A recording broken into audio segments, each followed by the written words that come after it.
I never believed in the strange. I believed in records, paper trails, and what could be measured. For over 20 years, I worked as an archival technician for a regional museum in northern England. Dust, silence, and the careful breath of forgotten stories were my daily companions. It was in the winter of 1978 when the idea first came to me to revisit my old voice recordings. Back in the early 60s, I'd kept a spoken diary on a Soviet-made reel-to-reel recorder that I'd bought in a surplus shop in Leeds. Not out of narcissism, but from a curiosity about time, about memory. I was 21 when I recorded the first entry. I spoke about daily events, what I ate, whom I met, what articles I read. Mostly trivial things. I had abandoned the habit by the time I was 25. The tapes had sat untouched in a rusting metal tin under my floorboards for over 15 years. When I opened the tin, the reels were cold, brittle to the touch, and smelled of old cloth and damp iron. I threaded one onto the recorder, ran the magnetic strip carefully through the heads, and pressed play. The room, lit only by the orange glow of a floor lamp, filled with the crackling hiss of aged tape. Then my younger voice clear, precise, almost too formal. But then, 2 minutes into the fourth recording, something changed. The voice was still mine, but strained, slurred, but not drunk. Timed wrong.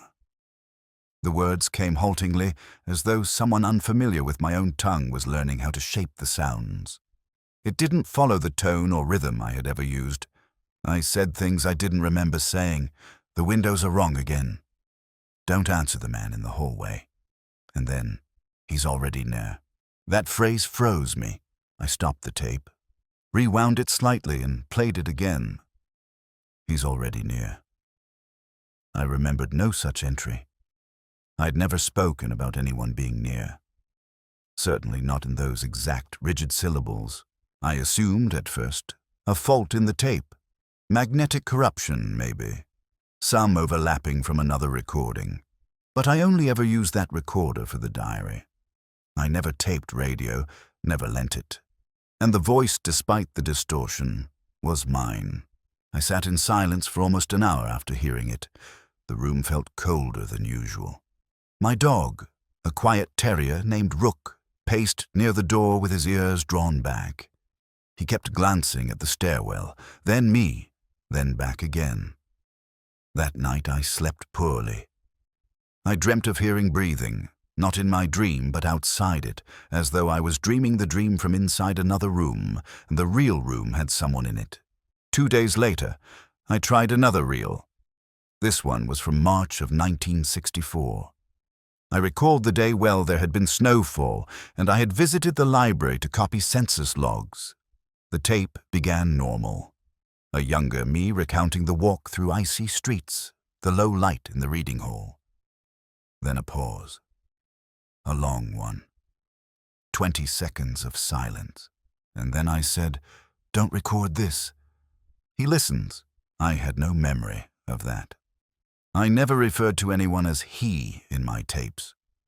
I was a solitary man, and I'd never written or spoken about a second party in the context of the recordings.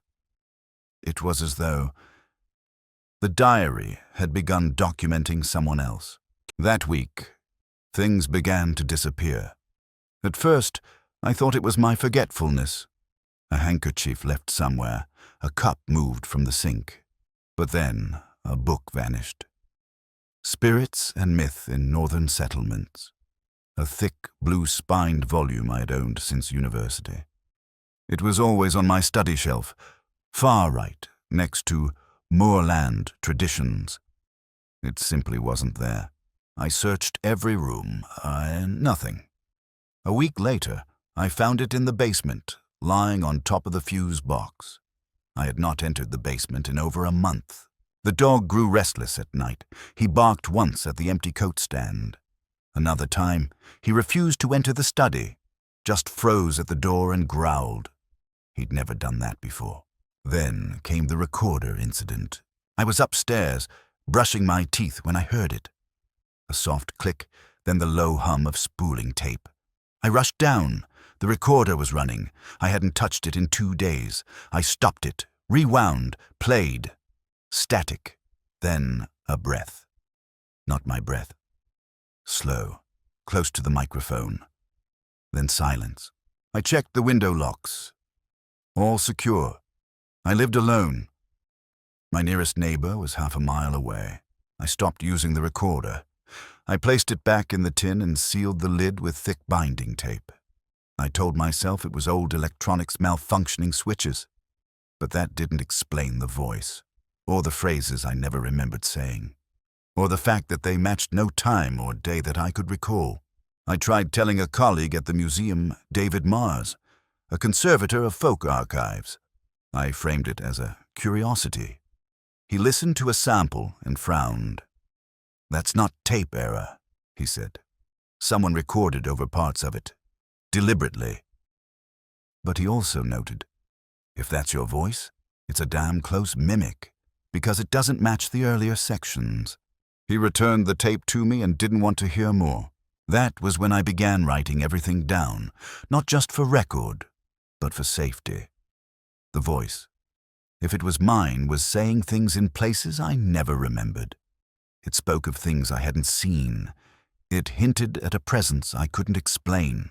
And I started to wonder, what else had I forgotten? By early February, something changed in the way I occupied the house. I found myself keeping the radio on during dinner, even though I didn't listen to it. The sound of voices, distant, impersonal, often in foreign languages, felt like a barrier between me and whatever silence was gathering in the corners of the rooms. The house had always been cold in winter, but this was different. Heat radiators hissed as usual, but the air in the hallway remained still and dry, like in a chapel or vault. On the 5th of the month, I came home from the museum to find the kitchen door open. I always closed it behind me. Rook was agitated again, scratching near the lower cabinets, ears drawn so tight they looked folded. I checked the latch and found no damage. Nothing had been stolen, nothing moved. But in the dust on the tiled floor there was a trail 3 uneven streaks, like someone dragging the edge of a bag or thick cloth. But they started in the middle of the room, not at the threshold. I avoided the recorder after that, but sometimes I would still hear it. It was subtle, a metallic tick, the soft scrape of the internal wheel resetting. Once, I stood in the hallway for 5 full minutes, listening to the silence, knowing it would begin just as I turned my back. And it did. I spun around and caught it, a tiny click, like the push of the playhead against the tape. I ripped open the tin. The recorder was still off, or seemed off, but the reel had advanced by nearly 1 foot. The tape was slightly warm to the touch. There was nothing plugged in, no timer, no switch that could have triggered it. I took the batteries out entirely and locked the whole thing in the filing cabinet in my study. But 3 nights later, I woke to the sound of it running again. That night I slept in the living room with the lights on. I placed the dog's basket beside the couch, and I held my pocket knife open under the blanket, not for real protection, but for the illusion of it. At about 3 in the morning, I heard breathing again, only this time it wasn't on tape. It came from upstairs. Heavy, strained, but regular. Not a wheeze or cough, but like someone pacing a room, stopping at the window, then breathing once before stepping away. Rook sat up rigid in his basket, head turned toward the stairwell, unmoving. I waited. 10 minutes passed, then 20. The sound stopped. I waited another hour before daring to move. When I went upstairs with the poker from the fireplace, there was no one. But the frost on the window pane in the hall bathroom had been smeared, like someone's breath had melted the pattern. On the 12th, I visited the only person I knew who might make sense of it.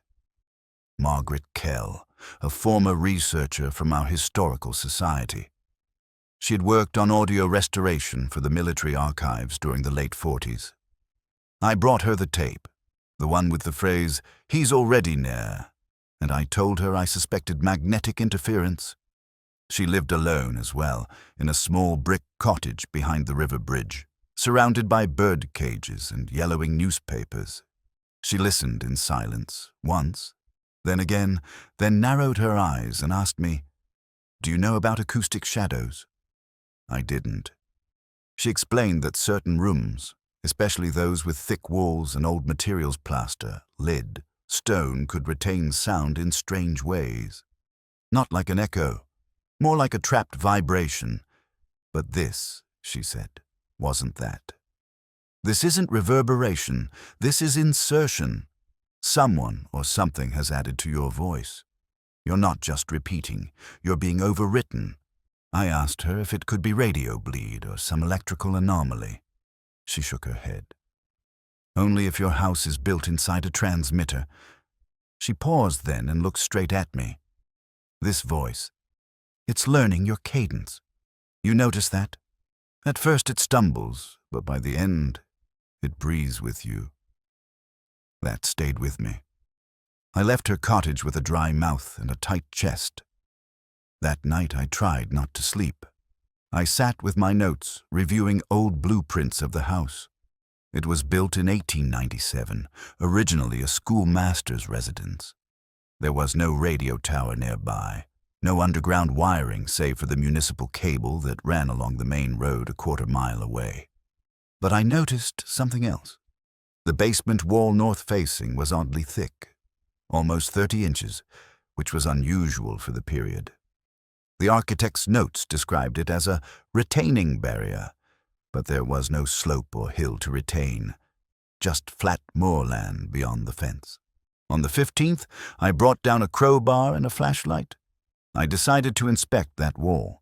It was damp, like the rest of the basement, but there was something about the concrete at the bottom, darker, as if newer. I scraped at it with the metal claw, and the surface gave slightly, flaked in layers. That was when I heard it. A single thud. From inside the wall, not hollow like a pipe, not faint like plumbing. A full, thick sound. A knock. I dropped the bar. For a long time I didn't move. Rook had followed me halfway down the steps, but stopped as soon as the sound came. He whined, turned, and ran upstairs. I left the basement in darkness. I locked the door with an iron latch and nailed a wooden board across it. I told myself I was being foolish, overly imaginative. Stress, memory decay, residual fear from the tapes. But that night, I woke to find the board smoothed, not broken. Unscrewed and leaning neatly against the wall beside the door, I began to document everything in a single ledger: location, time, objects disturbed, temperature shifts, sounds. It was the only way to maintain order, to prove to myself that I wasn't losing structure. The morning after the basement board had been removed, I found Rook crouched in the vestibule, tail curled so tightly under his body it trembled. He had urinated on the floor, something he had never done in the house. His eyes were wide, glassy, fixed on the stairwell, as though expecting something to descend. I cleaned the floor silently and didn't speak a word aloud all day. Around noon, I checked the filing cabinet. The recorder was still inside, batteries removed, untouched, but one of the reels had been fully rewound. I knew it had been left at mid-spool. I took it out, held it up to the light. In the strip near the end, a thin scratch had formed, a diagonal cut across the oxide surface. Deliberate, as if something sharp had moved across it. That same afternoon, I developed a nosebleed while shelving binders at the museum. I hadn't had one since I was a child. The flow was sudden, unprovoked. The janitor, a quiet man named Ellis, offered me a cloth and asked if I was all right. I told him yes, though I wasn't sure. I went home early, collected all the tapes, placed them back into the tin box and buried them under the shed in the garden. I dug nearly 3 feet down, through frozen soil and root-twisted earth. Then I poured a layer of kerosene into the hole before covering it. Not to burn, but to make me think twice before digging again. That night, I slept without dreams. But in the morning, there were footprints on the carpet. Not heavy, bare, human. They started near the fireplace and ended at the study desk, where one of my pens lay cracked in two, the nib bent, the ink dried on the table like a small black flower. I visited Margaret Kell again. She greeted me with narrowed eyes and a pot of weak tea already prepared, as if expecting me. I told her everything: basement noises, recorder movement, footprints. She didn't blink. Instead, she retrieved a yellowing notebook from her bookshelf and opened it to a page marked 1949. There were reports, she said, after the war, when rural telecommunications lines were first extended here. People spoke of echoes returning calls with wrong voices. Not distorted, just misaligned. She pointed to a line in the notebook. Voice on line matches resident's timbre, but uses words not spoken. Speaks in reverse pronouns. Requests access. I read it twice, then asked, "What happened to them?" Margaret closed the book. The reports stopped, but not the occurrences. They stopped writing because no one would print them. I returned home late, with the wind behind me. The gate to the garden had been left open. I never left it open. It scraped against the side wall rhythmically, like a weak heartbeat. Inside, the house was colder than it had any right to be. I turned on every lamp, lit the fireplace, made tea just to hear the kettle. Still, the rooms felt empty. Not vacant emptied, as if something had passed through and taken presence with it. I sat at the desk, checked my notebook, tried to organize my thoughts, but something pulled me to the study drawer. Inside was an old photograph, one I hadn't seen in years, my father standing in front of the same shed where I had buried the tapes. He was smiling, but his shadow stretched in the wrong direction.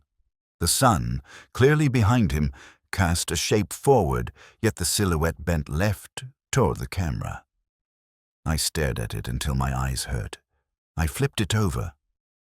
On the back, in my handwriting, a date, July of 1959. But I never remembered labeling it. I hadn't started journaling photos until the 70s. That night I received a letter. No stamp. Just an envelope slid under the front door. Inside a single sheet of lined paper, typed, not handwritten. It read, "Return what speaks, or it will speak through you." No signature. The paper smelled faintly of vinegar and soot.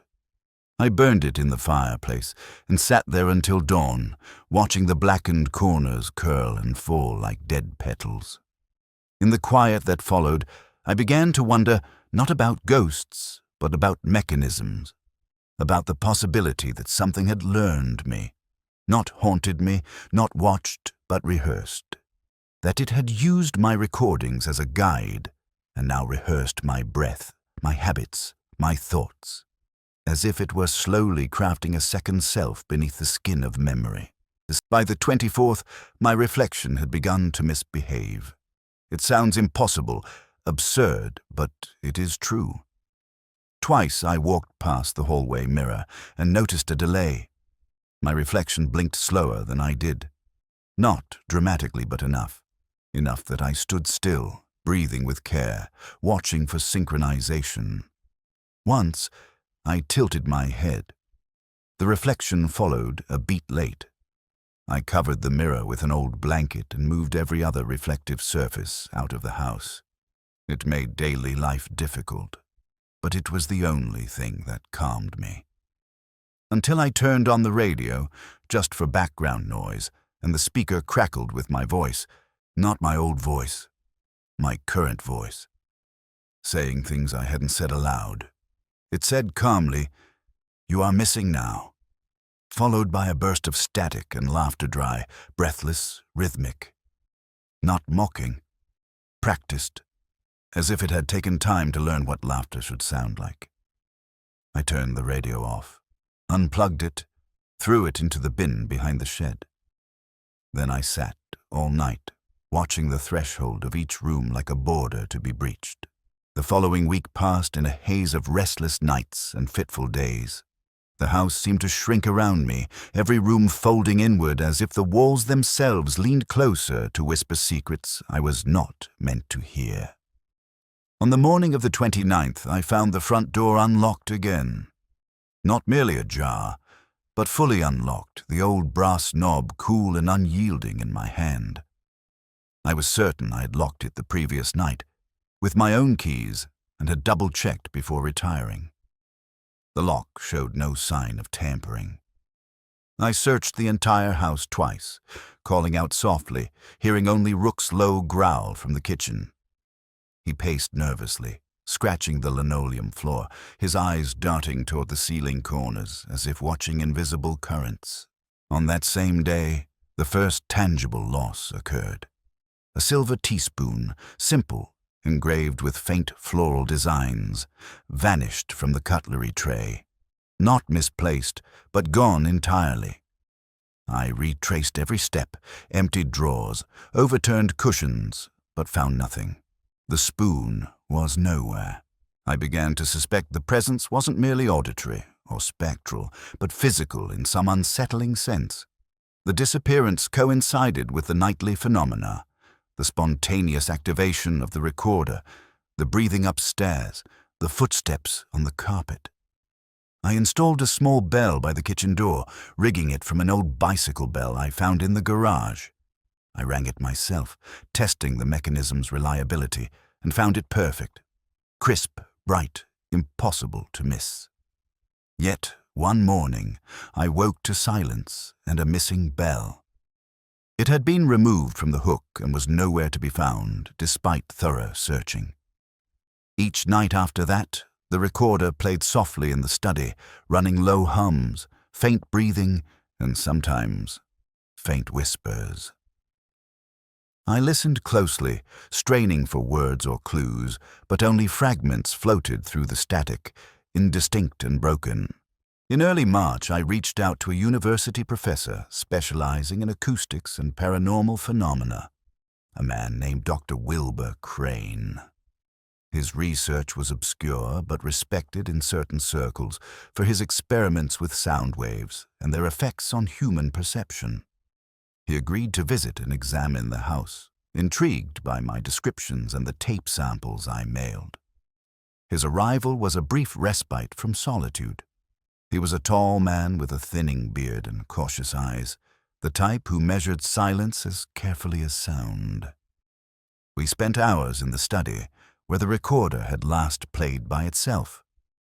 Dr. Crane ran frequency analyses on the tapes and the ambient noises I recorded with a separate device. He discovered unusual anomalies, background frequencies that resembled vocal modulations but were artificially layered, almost as if a second voice was encoded beneath mine. He hypothesized it might be a natural phenomenon, perhaps related to the unique construction of the house's walls and magnetic properties of the soil beneath. Your house acts like a resonator, trapping and layering sound waves, he explained. But this is more than just echoes.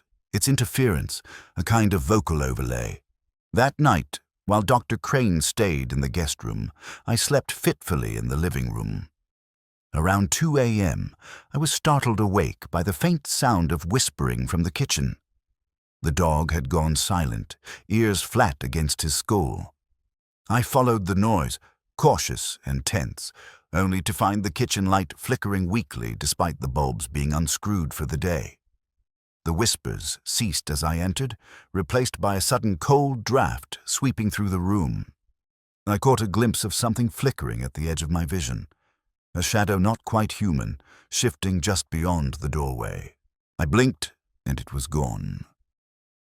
I returned to the living room to find Dr. Crane sitting upright in the armchair, eyes wide and fixed on a spot near the ceiling. When I asked, he said nothing. The next morning, he handed me a sheet of notes scribbled furiously in the dark, mentioning voice displacement, audio parasitism, and cognitive resonance. He warned me that whatever was manifesting in my home was likely feeding on my own vocal patterns, adapting, learning. Days later, the disturbances escalated. The house no longer seemed to obey the laws of cause and effect. The floorboards groaned with no apparent weight, doors slammed without wind, and objects moved just beyond the edge of sight. One evening, I returned to find the mirror in the hallway shattered, glass spiderwebbed across the floor. No stone, no sign of impact. Rook refused to enter the corridor, growling low and trembling. The smell of burning wire filled the air, though no appliance was on or damaged. I covered the shards with a sheet, taped the frame tightly, and avoided the hallway altogether. Sleep was nearly impossible. The breaths upstairs returned, now accompanied by a faint rhythmic tapping like fingernails drumming on wood. I tried to record it, but the machines failed. The batteries drained overnight despite fresh replacements. By the 12th of March, I was convinced the house was no longer mine, that I had become a tenant in a place haunted not by ghosts, but by my own voice twisted beyond recognition. The tape with the strange recording had long since been buried, the diary filled with observations and hypotheses. Yet none explained the increasing aggression of the presence. I realized then the phrase, "He's already near," was no mere warning, but a declaration of arrival. It was not a distant threat, but something inextricably tied to me, learning, growing, preparing to cross from sound into flesh, from recording into reality. By mid-March, my days and nights blurred together in a cycle of unease and fractured attention. The loss of objects continued. A brass key from the kitchen drawer, a worn leather-bound book from the study shelf, a pair of spectacles left carefully on the bedside table. Each disappearance was swift and complete, leaving no trace or explanation. The air in the house carried a coldness that no fire could chase away, and even Rook seemed to carry a growing fear, his growls deepening to low, mournful howls in the dark. I began to keep the windows locked and the curtains drawn, but the sensation of being watched only intensified. There was no one, yet every sound, every creak, every whisper of wind felt like a presence moving just beyond sight. One afternoon, I sat with Dr. Crane on the worn leather couch in the study, trying to piece together the fragments of this growing mystery. He spoke cautiously about cases from the past, obscure archives of haunted houses where similar phenomena had been reported. "Not ghosts," he said, "not spirits in the traditional sense. What you're dealing with is a form of memory echo, a parasitic recording embedded in your environment. It mimics your voice, your behavior, but with subtle, disturbing deviations." He showed me charts of sound wave overlaps, annotated tape transcripts. "It learns from you," he said, "adapts to your speech, tries to replace your identity." The idea was chilling, but it fit too closely with what I'd witnessed.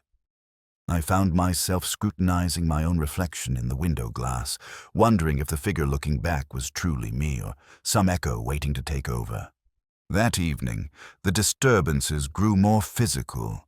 The house's atmosphere thickened as shadows lengthened unnaturally. I noticed fresh scratches on the wooden floor near the fireplace, claw marks that hadn't been there before, sharp and irregular. Rook whimpered and hid under the bed. The recorder, left unplugged and sealed in its case, was found turned on again, capturing ragged breaths and something else. Soft, guttural sounds I could not place. I played back the recording repeatedly, every static-laced whisper sending chills down my spine. At one point, a distorted voice spoke in a slow, broken tone. "You are not alone. He watches." I questioned my own hearing, but the words repeated, clear and unyielding. I attempted to document the phenomena meticulously, writing down every event with exact times and descriptions. But the entries became fragmented, my handwriting increasingly erratic. My sleep was consumed by nightmares of being trapped beneath the house, unable to escape as voices layered over mine, drowning out my thoughts. One morning, I woke to find the garden gate wide open again, despite being locked the previous night. Near the gate lay a small scrap of paper, yellowed and torn, with a hastily scrawled message. "Return what is borrowed." I had no memory of leaving or finding it. The handwriting resembled my own, but was shakier, uneven. Compelled by a need to understand, I began researching local archives and old newspapers. I uncovered reports from decades earlier, stories of families displaced by unexplained occurrences, of voices recorded on early phonographs that were never spoken aloud, of possessions and disappearances linked to the rural area. One article detailed a case from 1948 involving a young man who kept a voice diary and disappeared without a trace after claiming something else spoke through me. The similarities were unsettling. I shared these findings with Dr. Crane, who nodded grimly. "History repeats itself when unresolved forces linger," he said. "Your house is a conduit, a place where voices trapped between worlds find form." The culmination came unexpectedly. One night, as a fierce storm raged outside, the electricity flickered and died. In the thick darkness, the recorder clicked on by itself, the tape spinning slowly. I sat frozen, clutching a candle. From the speakers came a voice, clear, steady, but not mine. It spoke directly, cutting through the static. "He is here. Soon he will speak through you." The phrase echoed in the room, growing louder, merging with the howling wind and the dog's frantic barking. I felt a cold breath on my neck and knew the presence was no longer waiting. It had arrived. The nights grew heavier after that storm, the air thick with a tension I could no longer ignore. Every sound in the house seemed magnified. The ticking of the clock, the distant creak of settling timber, the subtle rustle of fabric as Rook moved uneasily beside me. The recorder became a fixture of my waking hours. I found myself constantly rewinding and replaying the tapes, desperate to catch every whispered syllable, every inflection that might reveal what was happening. The voice was no longer a distant echo, but a presence that loomed close, like a shadow cast by my own breath. On one recording, I heard fragments of sentences that made no sense, a stuttering refrain of words blending into a single chilling message. "He walks with you. He waits inside." I started locking every door and window, double-checking each latch before sleeping, but the feeling of vulnerability never left me. The household items continued to disappear. My grandfather's pocket watch vanished from the mantelpiece. A worn wool scarf was missing from the coat rack. Even my notebook with all my notes was gone one morning. Each loss left me more isolated, the house shrinking into a labyrinth of shadows and unanswered questions. I was certain now that the presence was not a simple haunting, but something more insidious, something that fed on my memories, my voice, my very identity. It was as if the house had become a trap, and I its prisoner. One evening, during a rare visit from my neighbor, Mrs. Langston, an elderly woman with a sharp mind and a fondness for local history, I shared what had been happening. Her expression grew grave as I described the strange recordings and the inexplicable disappearances. She told me about a family that once lived here, back in the 1920s, a family that had experienced similar phenomena, ending in the sudden death of the father and the disappearance of the eldest son. "Some places hold the memories of pain and fear," she said quietly, "and sometimes those memories try to speak again." Her words lingered in my mind long after she left, blending with the whispers that seemed to echo from the walls themselves. That night, the house was restless. The floors groaned with unseen weight, and the recorder turned on without prompting. The tape played ragged breaths, interspersed with faint footsteps pacing in a slow rhythm. I followed the sound up the narrow staircase to the attic, a dusty room filled with forgotten relics and cobwebs. There, the temperature dropped sharply, and I saw reflected in the grimy window pane a figure standing just behind me. A dark silhouette, indistinct but undeniably present. I spun around, heart pounding, but found only empty air. Returning downstairs, I found the recorder's tape jammed, the device silent once more. Sleep became a battleground. I dreamed of voices layered upon my own, whispering secrets I could not comprehend. The phrase from the tape haunted me. "He walks with you." Was the presence inside me? Was it becoming part of who I was? I feared I was losing grip on reality, that the boundaries between my own identity and this strange entity were blurring. I recorded my thoughts in a new diary, desperate to hold on to my sense of self, but the words felt fragile, slipping through my fingers like smoke. One morning, I woke to find the study window wide open, despite the storm that had passed hours before. Inside, the room was untouched except for one thing. The recorder, lying face down on the floor, its tape unraveled and tangled like a bird's nest. Nearby, a single page torn from my notebook lay crumpled, with the words scrawled hastily in my handwriting, "He is here." The chilling certainty of those words settled over me like a shroud. Whatever was with me in that house had crossed some threshold. It was no longer content to watch from the shadows. It wanted to be known, to be heard, to be. The days that followed the discovery of the open window and the shredded tape marked a turning point, though whether for better or worse, I could not say. The house seemed to pulse with an uneasy energy, as if aware of my increasing desperation to comprehend the nightmare unfolding within its walls. I began to keep meticulous notes, documenting every anomaly with painstaking care. The time it occurred, the exact sounds I heard, the physical sensations that accompanied each event. My handwriting, once hurried and anxious, steadied into clear, deliberate script, an attempt to anchor my unraveling mind. The diary entries revealed a mind on edge but determined, each line filled with observations and theories drawn from research, memories, and the fragments of the strange recordings I had salvaged. One afternoon, as rain lashed against the windows and the wind tore at the eaves, I noticed something peculiar. The shadows cast by the flickering fireplace no longer moved naturally. Instead of stretching and shrinking with the flames, they seemed to pulse and writhe, as if alive. I watched in growing horror as a shadow separated from the wall, stretching toward me in a slow, deliberate movement. It stopped just inches from my feet before dissolving back into the darkness. This moment shattered the last of my rational defenses. The presence was not only audible or tactile, it was capable of manipulation, of reaching into my space and defying the laws of nature I had once taken for granted. That night I tried to sleep in the study, surrounded by the books and papers that had become my only companions. Rook lay beside me, restless and alert. The recorder, placed carefully on the desk, remained silent for the first time in days.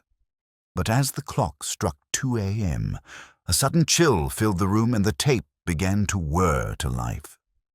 A voice emerged from the static, slow and deliberate, distorted yet unmistakably familiar.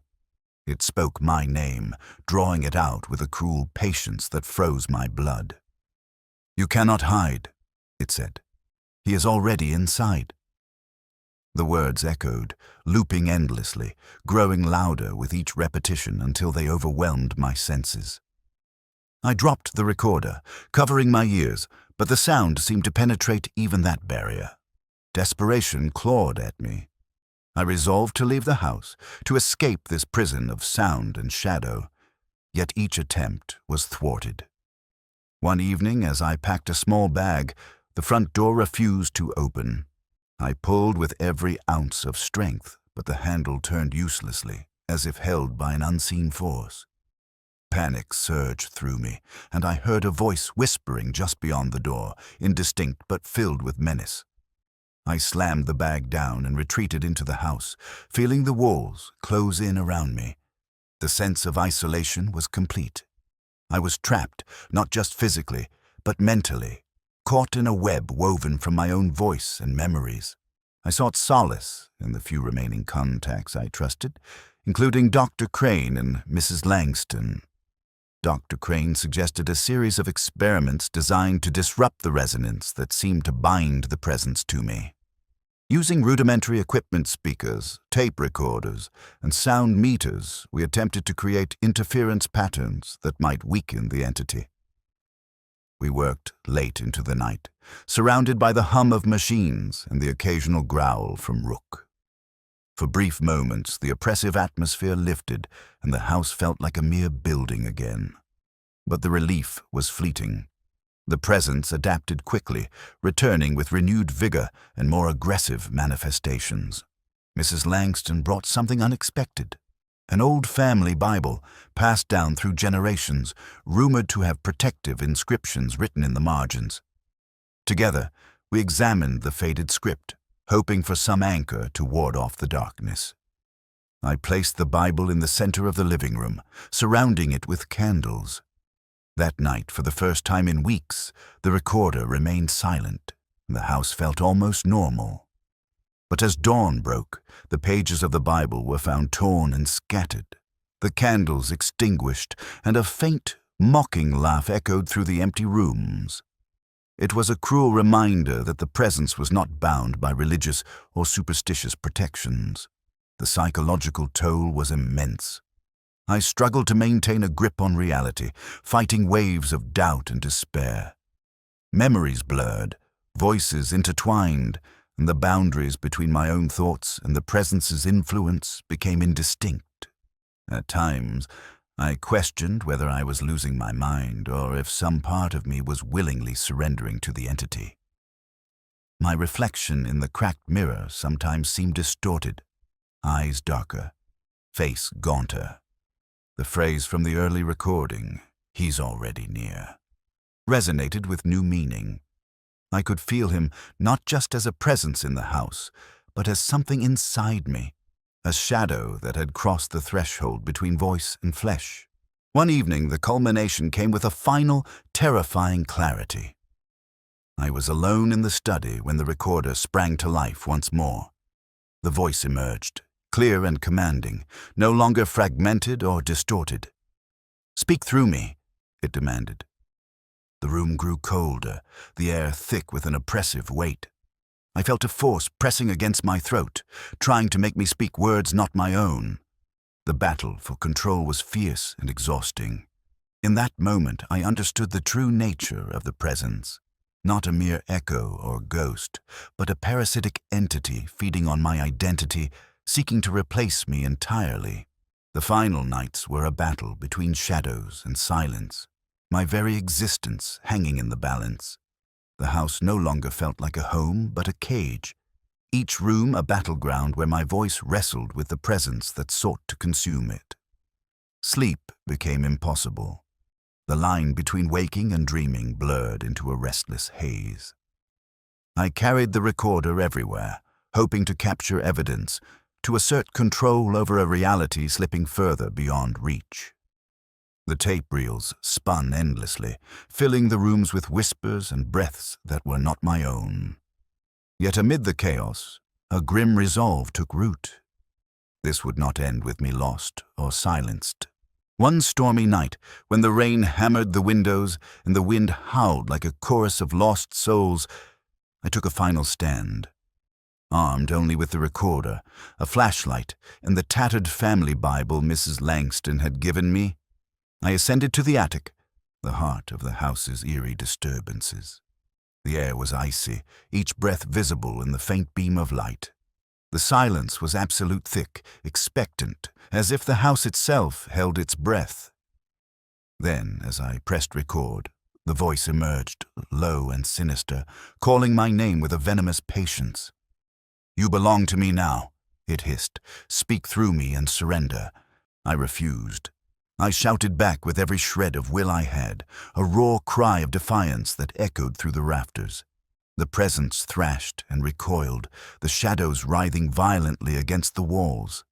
The tape recorder captured the struggle, the voice overlapping mine, desperate to dominate. Then, in a moment of fragile silence, I spoke a single phrase, my own voice, clear and unwavering. "You do not own me." The house seemed to shudder, the oppressive weight lifting just enough for me to escape the attic's grasp. I fled downstairs, dragging the Bible behind me, its worn pages a talisman against the darkness. The recorder, still running, captured nothing but the natural creaks of the settling house. At dawn, the first weak light revealed the damage. The shattered window, the scattered remnants of the previous night's chaos. Yet within me, a fragile victory glimmered. The presence had retreated, subdued, but not destroyed. It remained a whisper in the walls, a shadow in the corners, waiting. The tape recordings, though filled with eerie voices and breathing, held my declaration, a beacon against oblivion. In the weeks that followed, normalcy slowly returned. Objects ceased to vanish. The cold air warmed, and Rook's restless howls quieted into gentle whimpers. I kept the recorder turned off, the diary closed, and the house locked tight. Yet sometimes, when the wind shifts just so and the shadows lengthen in the fading light, I catch a faint echo on the breeze. A fragment of a voice that is not quite mine, whispering through the silence. It is a reminder that some things never truly leave, that voices, once recorded, can linger in places forgotten by time. I have kept the tapes, sealed and hidden away, a chronicle of a time when my own voice betrayed me and a presence tried to claim my identity. The mystery remains unresolved, a thin veil between rational explanation and the inexplicable. What I know is this. In that house, in that time, I faced something beyond understanding, an echo of a forgotten past, a shadow that walked beside me. And though I live on, the question lingers, unanswered and cold. When does a voice become more than a voice? And who, or what, truly speaks when we think we are alone?